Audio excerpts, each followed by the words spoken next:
भूतपूर्व है, कोई वर्तमान है, कोई भविष्य का होगा, लेकिन सब मिलकर मिलते रहते हैं कि ब्लॉक अध्यक्ष को बुलाकर आप लोगों को एक नया प्रयोग जो किया है डोटासरा जी ने, जो कार्ड आप लोगों को दिए हैं, टेक्नोलॉजी के माध्यम से एक नया प्रयोग किया है, बदलते समय के साथ साथ अपनी परिपाटी को बदलने का काम पार्टी ने किया है।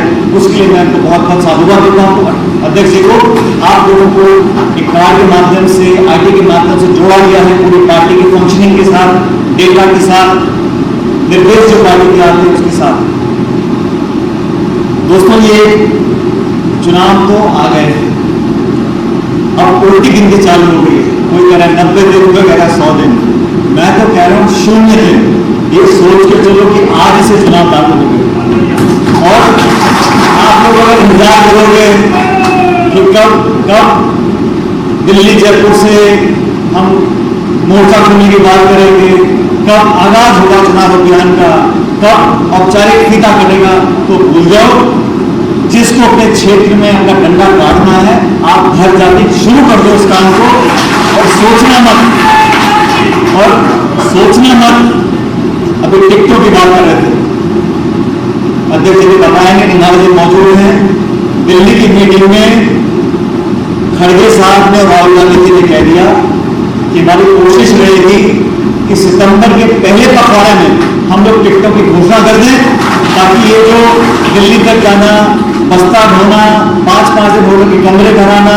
अच्छा, कई बार दिल्ली में 3 टिकट थी, 50-50 लोग लेके गए, जाना उसी जगह, वही 4-5 मकान होते हैं, वो मिल और जाते हैं, सुबह से बैठे बैठे शाम हो जाती है, और ये कड़ाक बढ़ जाती है। जब इतने दिन, इतने हफ्ते, इतना खर्चा करके दिल्ली में रहो, कोई करोड़ बाग में रह रहा है, कोई कहीं रह रहा है, कोई दिल्ली, वो आपस में इतना खिंचाव हो जाता है, उसका नुकसान होता है। तो मुझे खुशी है कि पार्टी निर्णय लिया है, वेणुगोपाल जी ने कहा कि बहुत जल्द सितंबर के पहले दूसरे हफ्ते में हम कोशिश करेंगे अधिकांश टिकटों का वितरण हो। और इस बात को मैंने कहा कि हमें जीतने की दिशा में अगर काम करना है तो 13 निर्णय छोड़ना पड़ेगा। जो विधानसभा का चुनाव जीत सकता है उसको पार्टी को मुद्दा बनाना पड़ेगा। ये कठोर, मजबूत और निर्णायक अगर मन पार्टी बना लेगी, और पार्टी किस पर निर्भर करती है, खड़गे साहब और राहुल गांधी जी वहां से आदेशित कर देंगे हम सब लोगों को, लेकिन एंड में डंडा झंडा लेके आप लोगों को जाना है, आप लोगों को उम्मीदवार के थैले बंटवाने हैं, आपको ना बोलेंगे कि लिस्ट बनवानी है। तो ब्लॉक अध्यक्ष जो भूमिका है उसको हम कभी भी कम नहीं आंक सकते। आज देश में तो हाल आपको पता है, मुख्यमंत्री ने अपनी बात रखी, बाकी सब नेताओं ने बोला, लेकिन मैं कभी आश्चर्य करता हूं कि हम लोग ऐसे माहौल में जी रहे हैं। आज टमाटर 130 रुपये किलो बिक रहा है कि नहीं बिक रहा है? कोई कहने को तैयार नहीं। गैस का सिलेंडर 1200 रुपये का हो गया। इस दिशा में जो मीडिया है, जो चर्चा है, जो आम जन के बीच में लोगों को एहसास दिलाने का काम एक पॉलिटिकल कार्यकर्ता का होता है। आम व्यक्ति कभी भी सोते ही आंदोलन नहीं करते, सोते ही उनको जागरूकता नहीं आती। जो पॉलिटिकल कार्यकर्ता होता है वही सड़कों में जाकर, क्षेत्र में जाकर, गांव में जाकर लोगों को समझाता है, बताता है, और वस्तुस्थिति का उसको एहसास कराता है, तब जाके लोगों के अंदर भावना जगती है। देश में जो हाल है, सब अपनी पीठ थपथपा रहे हैं। मणिपुर में जो हाल है, सैकड़ों लोग मर गए, वहां पर दंगे चल रहे हैं, पूरा सिस्टम वहां पर फौज को दे रखा है, लेकिन भाजपा के मुख्यमंत्री का इस्तीफा लेने को तैयार नहीं है। मैंने खुली मांग रखी, अगर जो व्यवस्था चल नहीं रही, जो सरकार काम नहीं की, सरकार का नामो निशान नहीं है, हिंसा हो रही है, कोई जवाबदेही नहीं। आप जाके किसी भाजपा के बड़े नेता से पूछ लो कि मणिपुर की स्थिति में आपका क्या रोक है, कोई जवाब आपको नहीं मिलेगा। इसलिए लोगों को, हमारे विरोधी साथियों को भी हम लोगों को गठबंधन करना हमारी जिम्मेदारी है। और रंधावा जी और हमारे दोनों सहकारी कुछ महीनों से यहाँ पर काम कर रहे हैं। अध्यक्ष जी को लगभग 3 साल हो गए अपनी जिम्मेदारी संभाले हुए। सरकार हमारी है, तंत्र हमारे साथ है, हम लोगों ने काम किया है, जनता के बीच पे जाकर हम लोग अपनी बात रख सकते हैं। लेकिन आप में से काफी ऐसे लोग हैं जिन्होंने तब भी काम किया, विपक्ष में थे। विपक्ष में तो जब वसुंधरा जी मुख्यमंत्री थी तो कोई कमी नहीं छोड़ी, फिर भी हमारे साथियों ने, कांग्रेस के कार्यकर्ताओं ने लोहा लिया और हम लोगों ने सरकार का निर्माण किया। वही उतनी ताकत से आप सब लोगों को दोबारा मेहनत करनी है, ताकि 2023 का चुनाव कांग्रेस पार्टी जीत सके। 31 जुलाई को वोटर लिस्ट का काम खत्म हो जाएगा। इन 2 हफ्तों में मेरा आपसे हाथ जोड़ के निवेदन है, अपने अपने क्षेत्रों में जाकर वोटर लिस्ट लोग वीडियो बनाए, वीडियोस की बात करी, प्रतिनिधि कौन है जो छुट गया है उसका नाम जुड़वाने का काम करें, जो फर्जी मतदाता है उनका नाम निकलवाने का काम करें। ये काम 31 जुलाई के बाद नहीं होगा। इन 2 हफ्तों में अपनी जिम्मेदारी समझकर बिना किसी आदेश के हमारा विधायक, पूर्व विधायक, मंत्री क्या बोलता क्या नहीं बोलता छोड़ दो, आप सब लोगों को जाकर पहल कर प्रशासन से बात करने के बाद वोटर लिस्ट में छटनी करवाना, जो फर्जी मतदाता है कहीं 2 नाम में, उन सब कामों को आप लोगों को करना पड़ेगा।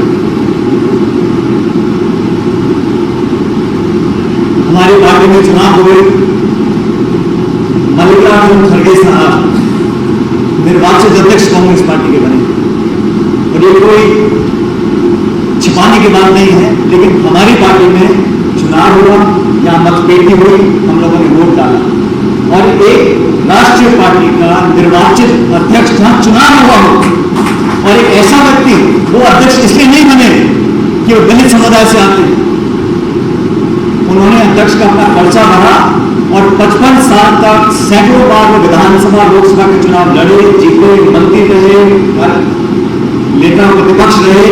एक 55 साल का इलेक्ट्रॉन राजनीति का उनका इतिहास रहा और वो चुनाव लड़े शशि थरूर के खिलाफ, थरूर साहब ने पर्चा भरा।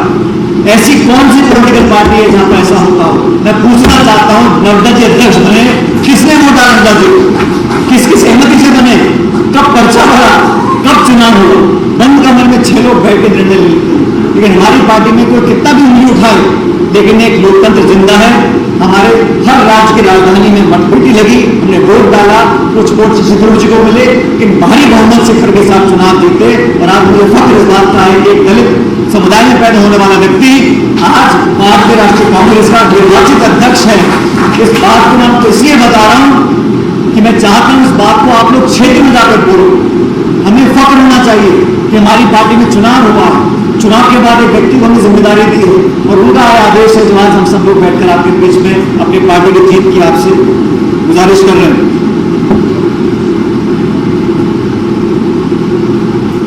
ये कार्यशाला मैं समझता हूं तब सार्थक हो गई जब हम लोग, क्योंकि समय कम बचा है, हम लोग इस बात में और ये मुख्यमंत्री ने कुछ घोषणा करी आप सब लोगों के लिए कि मेरा तो रंधावा जिला आपसे और अध्यक्ष आपसे निवेदन है कि हमारे ब्लॉक अध्यक्ष बन गए, इनको हमने ID कार्ड दे दिया,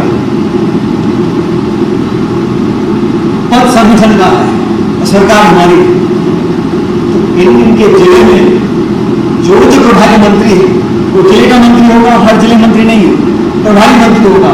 अगर वो प्रभारी मंत्री और हमारे मंत्री आप सब लोगों को VIP ट्रीट करें, एक बार बिठा के प्रशासन के साथ, इसमें कोई खर्चा नहीं, इसमें कोई खर्चा नहीं, जो जिस जिले का प्रभारी है वहां बैठे, मीटिंग में आप लोगों को बुलाए, जिला अध्यक्ष, ब्लॉक अध्यक्ष, कलेक्टर, SP, कमिश्नर बैठे हों और संवाद करें। और आपने हमने क्या बात करनी है? हमने तो हमारे यहाँ के लोकल काम है, कोई जरूरतमंद ट्रांसफर पोस्टिंग की बात है और प्रशासन के सामने अगर हमारे ब्लॉक अध्यक्षों को हम लोग वो तरजीह और वो तवज्जो देते हैं तो हमारा तो ये तो मोदी जी का चक्कर लगा तो 58 में अच्छा तक खुल जाएगा। ये काम समर्थन कर सकते हैं, लेकिन ये काम भी मैं समझता हूँ मुख्यमंत्री के साथ साथ रंधावा जी और युवराज जी को करना चाहिए, मेरा ऐसा निवेदन है। और 4 महीने पर ऐसा नहीं है, जो मंत्री भी है वो भी तो कहीं से विधायक बन के आया है, उनके भी तो ब्लॉक अध्यक्ष है। इसलिए ये दौरे करना, दौरे में सिर्फ हम लोग प्रशासन तक अपना को सीमित रखें उसका लाभ नहीं मिलेगा।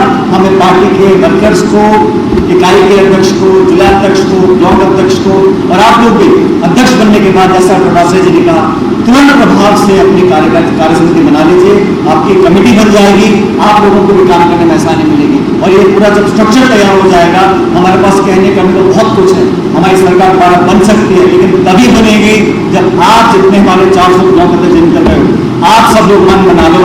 और देखो हम सब लोग जो कथित रूप से नेता हैं, हम यहाँ थोड़ा बहुत कोना खानी करते रहेंगे और ये चलता राजनीति में, लेकिन मुद्दे सिद्धांत जनता की आवाज हम सब पहले भी उठाते रहे हैं, आप लोग भी उठाओ।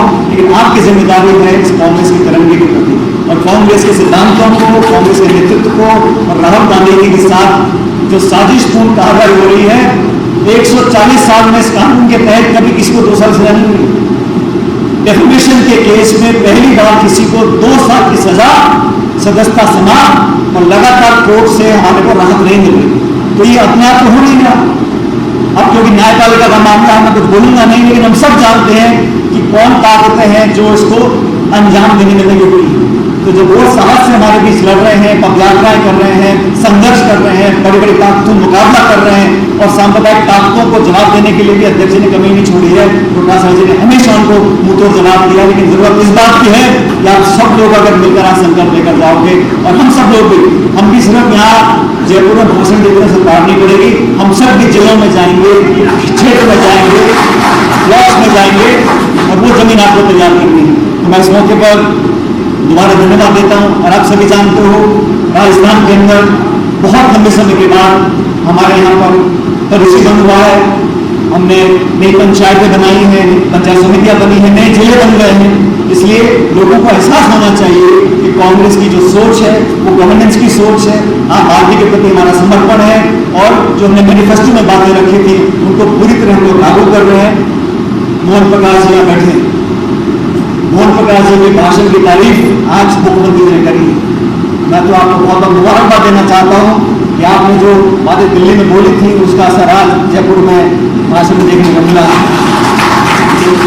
मोहन प्रकाश जी बहुत कड़क बोलते हैं, हम ये पक्ष थे किसी को नहीं, इसलिए इन्होंने विभाग की बात को रखा। दिल्ली में भी, यहाँ पर भी पार्टी ने बहुत जिम्मेदारी मुझे रखी है, राजस्थान को भलीभांति जानते हैं।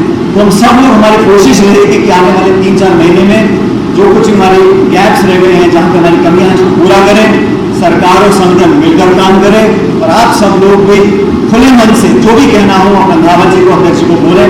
हम सब 24 घंटे आपके लिए अवेलेबल रहेंगे, जहाँ बुलाओगे वहाँ के बैठेंगे, बात करेंगे, मीटिंग करेंगे। और कभी माहौल था, भारतीय जनता पार्टी के पास बेचने को कुछ नहीं, वो तो इंतजार कर रहे हैं कि कैसे फंसा के मेरे झोले में गिर जाए, और ये होने वाला नहीं है। जो हाल हिमाचल में हुआ, जो हाल कर्नाटक में हुआ, और सब लोग छत्तीसगढ़, मध्य प्रदेश में भाजपा भी मानती है कि हमारी पार नहीं पड़ेगी। अब रह गया राजस्थान। राजस्थान में अगर हम दोबारा सरकार बनाते हैं तो 2024 में पूरा डब्बा हो जाएगा बीजेपी।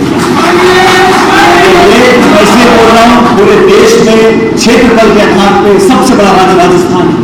और राजस्थान में क्योंकि पिछले 25-30 सालों से कोई सरकार रोटेट नहीं हुई, इसलिए लोग मानते हैं कि यहाँ भाजपा जीत सकती है। लेकिन भारतीय जनता पार्टी के अंदर सब फुटबॉल चल रही है, उसकी कल्पना आप लोगों को नहीं। इसलिए हमें इसी समय पर उनको घेरना पड़ेगा, उनको सवाल पूछने पड़ेंगे। 25 सांसद क्या कर रहे हैं?